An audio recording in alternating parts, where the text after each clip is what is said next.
Illinois Instant Riches is a lottery game show airing in the state of Illinois, as well as nationally on Chicago-based Superstation WGN-TV. The show was hosted by Mark Goodman, with Linda Kollmeyer as his co-host and Bill Barber as announcer. The show was produced by Mark Goodson Productions, and premiered on July 9, 1994. The show was renamed Illinois Luckiest in 1998 and aired until 2000. For contestants to appear on the show, they must have bought an Illinois Instant Riches, Illinois Luckiest scratch-off ticket from an Illinois lottery retailer. If they uncover 3 TVs, then the ticket is sent into the given address. Players were randomly chosen from those tickets to be in the show's contestant pool, but only a certain number of them would be selected to play an on-stage game. Several of the games on this show were transported to and from some other lottery game shows, most notable Flamingo Fortune, Bonus Bonanza, and NY Wired. The differences are mentioned in this article. Elements from these games also carried over to the current quarterly-based Michigan lottery game show Make Me Rich. Rules: 15 contestants were in the contestant pool. Kollmeyer would spin a wheel that was hooked to lights above each contestant's seat. When the wheel stopped, the player whose seat was lit would play a game, in addition to winning a set of lottery tickets. During a special remote broadcast from Arlington Racecourse in 1997, the selection and bonus rounds were modified. Random numbers were drawn to choose contestants pulled from the same kind of machine used for the lottery drawings. Also, the original bonus game, Knockout, was played in place of the current game, Pot O Girl, and modified its format to account for the returning champion. Flamingo Fortune and Bonus Bonanza used the same wheel procedures, but with different ways to show whom the wheel picked, and with a different number of players. Flamingo Fortune used 30 players in 3 groups of 10, and a TV screen that showed the person's name and face. Bonus Bonanza used 27 players in 3 groups of 9, and used a spotlight that the wheel was hooked to. Minigames: Force field: a magnet was suspended from the ceiling above a table of 10 magnets arranged in a circle. The magnets had corresponding money amounts: $1,000, $5,000, $8,000, $10,000, $12,000, $15,000, and $20,000. The pendulum was placed on a launcher locked on the outer ring of the table and could be moved to any position along the ring. Contestants released the pendulum. It would swing, then become attracted to one of the magnets. The player won the amount of money associated with the magnet. Bet space was replaced with a wipeout.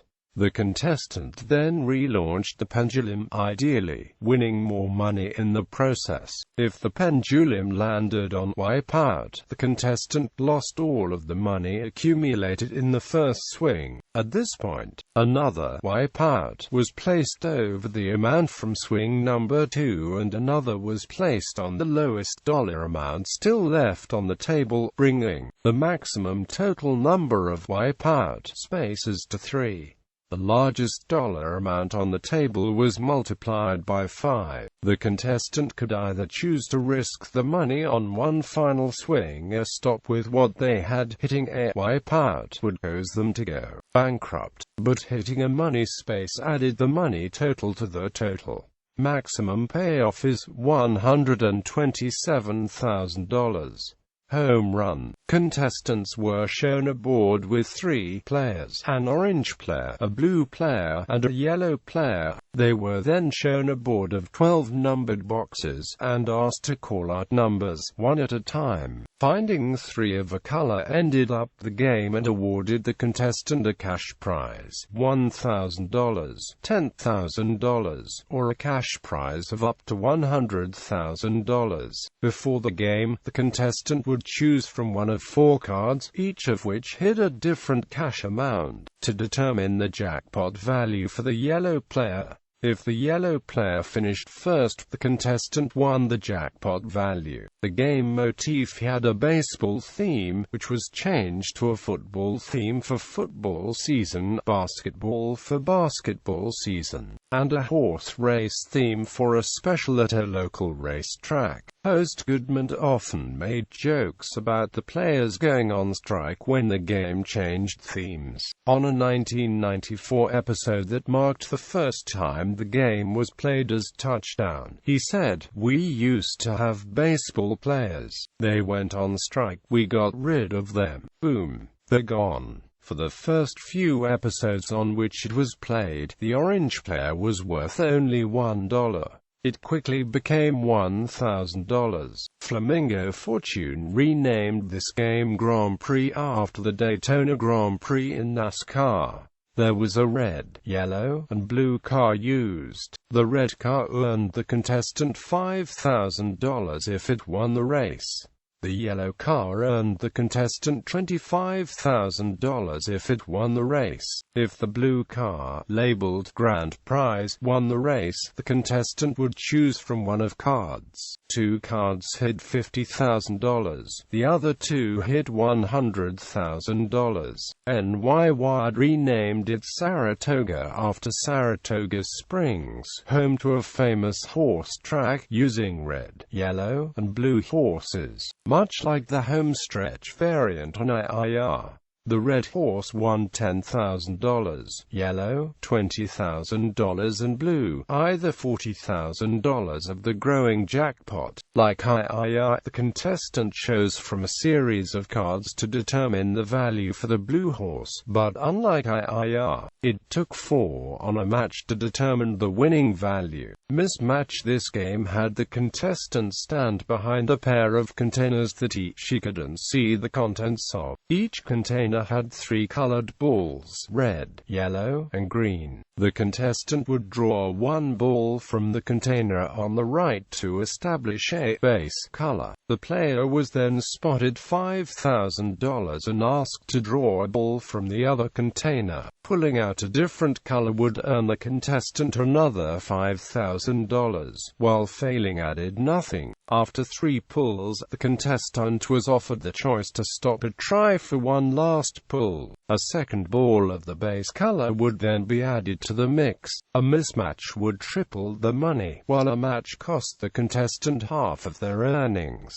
Maximum payoff is $60,000. This was known as Danger Ball on Bonus Bonanza in Massachusetts. The rules and payout were the same as in Illinois, only contestants did not have to pull a ball from the container to establish a base color. Instead, they told host Brian Tracy and co-host Dawn Hayes which color was to be the Danger Ball. Vortex contestants were shown 7 balls, arranged in a line, 5 yellow and 2 red. They were positioned at the top of a funnel-like table, designed so that when the balls reached the bottom, they would form a daisy-like pattern with 1 ball surrounded by the other 6.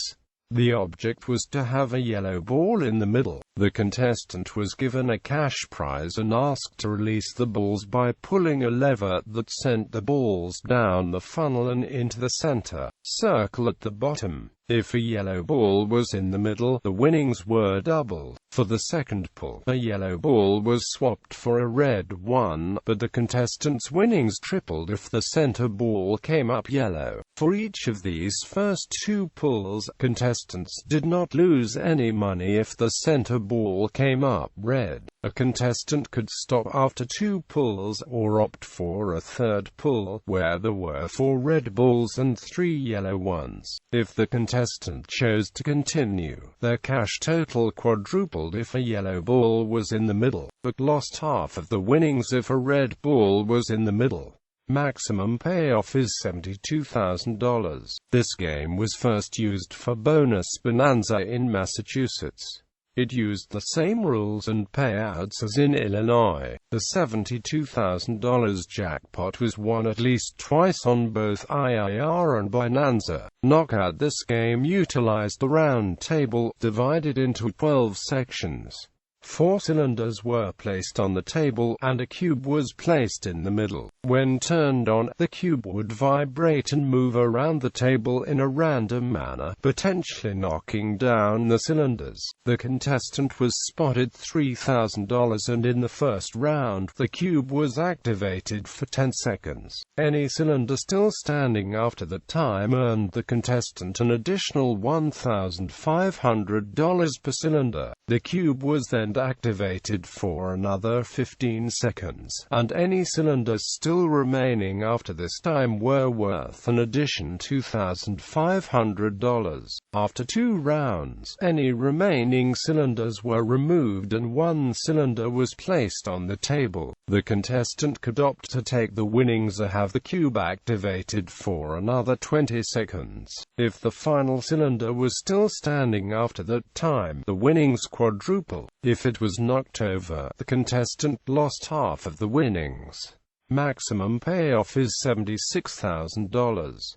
Wrecking ball. 12 buildings were placed on a rotating platform. A crane with the wrecking ball was nearby. The contestant would turn his/her back to the platform and pull a lever to release the wrecking ball. The ball would swing through the platform 6 times, knocking over the buildings. Each building remaining after 1 round was worth $1,500. Each building remaining after round 2 was worth an additional $3,000. The contestant could stop at this point or opt for one more round of 6 swings. 3 buildings were placed on the platform, or if there were more than 3 still standing after round 2, they were simply left alone. If at least 3 buildings were left standing after this round, the contestant's winnings were doubled. Otherwise, the contestant lost half of his/her winnings. Maximum payoff is $108,000. It was first used as beach ball on Flamingo Fortune, the only difference being that it used sandcastles. Plus, the double or nothing parts required only 2 standing instead of 3. The prizes were reduced $1,000 for each castle standing in round 1, $2,000 in round 2. Unlike IIR, Flamingo Fortune contestants who survived the 3rd round of 6 swings were offered another chance to double the money. The catch was that the ball now had to swing 8 times. The amount needed to stay standing was still $2.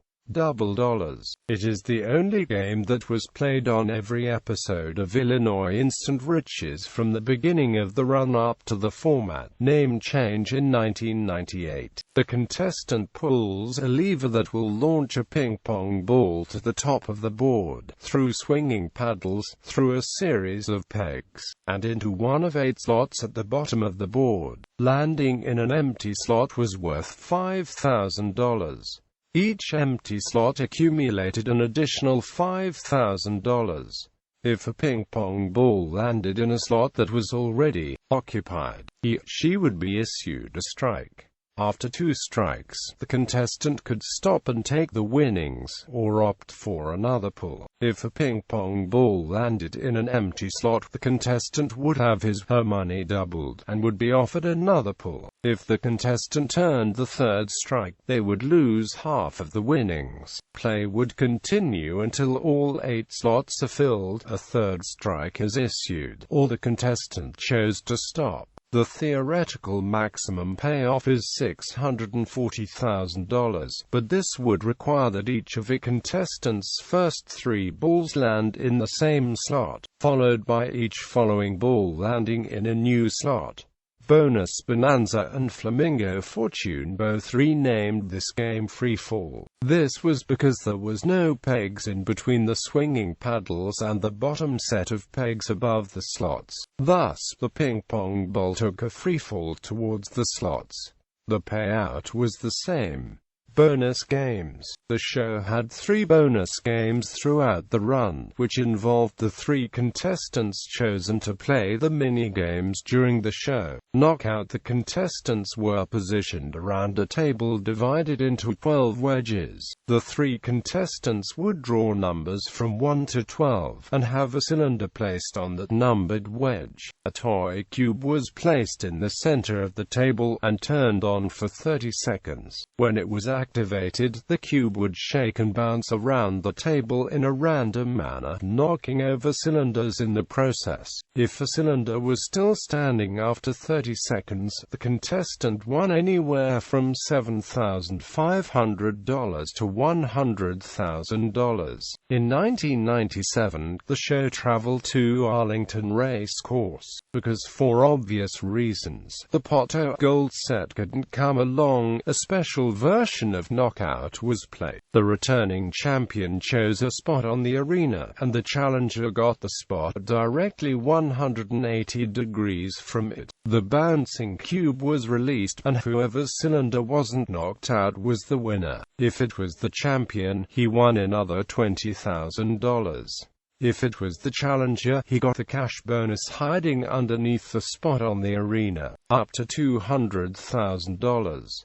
This game was later carried over to Bonus Bonanza in Massachusetts as the permanent bonus game, with values from $7,500 to $200,000. Thunderball: similar to the children's game Kerplunk, a large container was placed center stage containing 15 balls. They were suspended in the top of the chamber by 10 numbered rods, one at a time. Each player drew a number from a board, and the corresponding rod was removed from the container, depending on the position inside the container. Some of the balls could fall to the bottom. Contestants were eliminated if they lost 5 balls or dropped the last ball out of the top of the container. The remaining contestant would select one of the numbers she had, which contained amounts ranging from $10,000 to $100,000. Pot o' Gold: the Pot o' Gold game debuted in 1995, which utilized returning champions from previous weeks.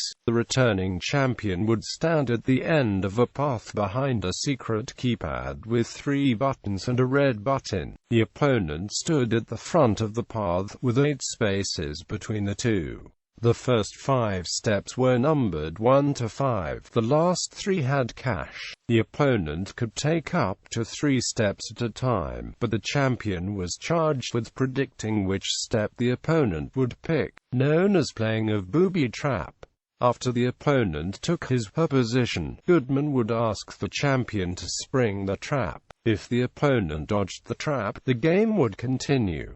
If not, the opponent had to return to their original position. Each step had a yellow light that would turn to a flashing orange whenever the booby trap was sprung, in case the player hit the trap. If the player avoided the trap, the yellow light flashed, and the orange light would light up where the booby trap was placed. Opponents won and took over the championship if they landed on one of the last 3 spaces on the path. The first was worth $10,000, the second worth $25,000, and the last marked big money. If the opponent ended on this space, she could pick from a tray of coins worth anywhere from $40,000 to $200,000. If the champion successfully trapped the challenger twice, the game ended with the champion winning an additional $20,000.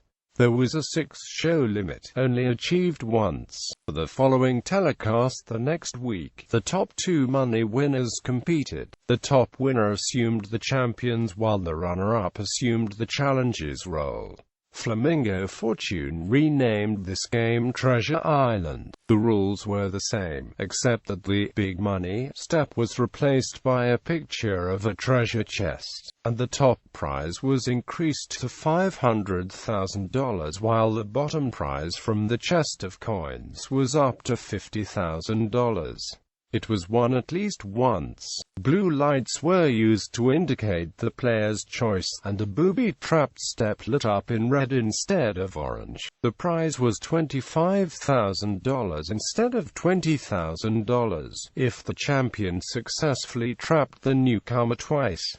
Rules. On August 22, 1998, the show underwent a revamp in terms of set, name, and gameplay in addition to Tony Russell replacing Bill Barber as announcer. 18 contestants were selected to play 3 games. Before each round, 6 contestants chooses an envelope with an answer to a polling question asked to people all across Illinois. The 3 people holding any of the top 3 answers continue to play the game. On January 29, 2000, the show had yet another rule change. This time, there are 25 people instead of 18, and they divide amongst themselves into 5 teams of 5 each. Each team stands in one of the pinball slots 1 to 5, and whoever's slot gets picked gets to play the next game. Lots are drawn before each game to determine the captain for each game, and it is possible for the same team to play all 3 mini-games. Teams are not required to pick the same step. Knockout played during Season 1. The game underwent a rule change to accommodate the new format. Contestants bid on how long the bouncing cube can bounce around a circular table without knocking down one of 2 cylinders on the table. If the cube doesn't knock a cylinder down, the high bidder win money, $2,000 in round 1, $3,000 in round 2, and $5,000 in round 3. If a cylinder is knocked down, everyone but the bidder wins the money. A $10,000 bonus is awarded to the player with the most money after round 3, and is split if a tie occurred. Maximum payment, $20,000. Free Fall played during Season 1. A revamped version of Double Dollars. To start, Goodman launches a ball up a machine similar to the Double Dollars game board from AIR, and each of the names of the 3 contestants is in a bag. One player is chosen by hostess Linda Kollmeyer at random. That person launches a ball up the contraption. If the ball lands in one of the 7 unoccupied slots, that person wins $2,000.